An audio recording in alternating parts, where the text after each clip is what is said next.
شان و عظمت اور مقام و مرتبہ یہ بھی ہے، اللہ کے محبوب علیہ الصلوۃ والسلام مسجد میں تشریف لائے، حضرت ابو ہریرہ رضی اللہ تعالی عنہ نبی کریم علیہ الصلوۃ والسلام کے ساتھ تھے۔ حضرت ابو ہریرہ رضی اللہ تعالی عنہ فرماتے ہیں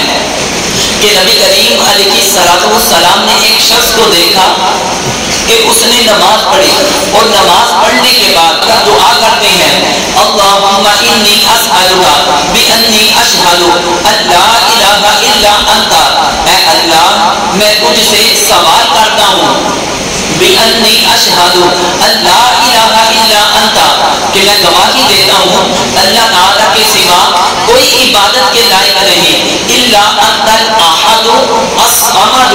الذی لم یلد ولم یولد ولم یکن لہ کفوا احد۔ جب نبی کریم علیہ الصلوۃ والسلام نے مسجد میں بیٹھے اس شخص کو سورہ اخلاص کا وسیلہ دے کر اللہ کی بارگاہ میں اس طرح دعا کر رہے ہیں، اور دوسری روایت کے اندر اس طرح الفاظ ہیں، اسألک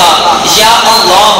یا احد یا صمد یا من لم یلد ولم یولد ولم یکن لہ کفوا احد۔ جب نبی کریم علیہ الصلوۃ والسلام نے اس شخص کو سورہ اخلاص کے وسیلہ دے کر اللہ کی بارگاہ میں دعا کرتے ہوئے دیکھا، نبی کریم علیہ الصلوۃ والسلام فرمانے لگے، والذی نفسی بیدہ،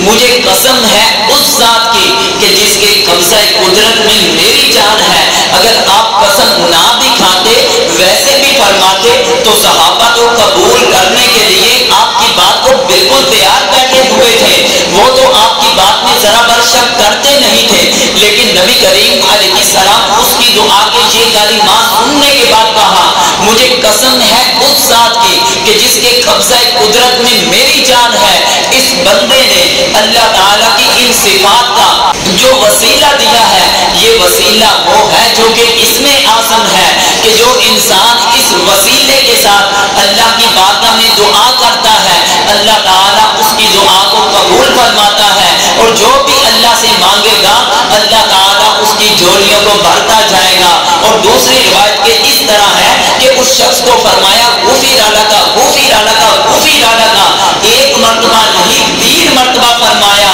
کہ اللہ تبارک و تعالی جل جلالہ نے تیری بخشش فرما دی، اللہ تعالیٰ نے تیری بخشش فرما دی۔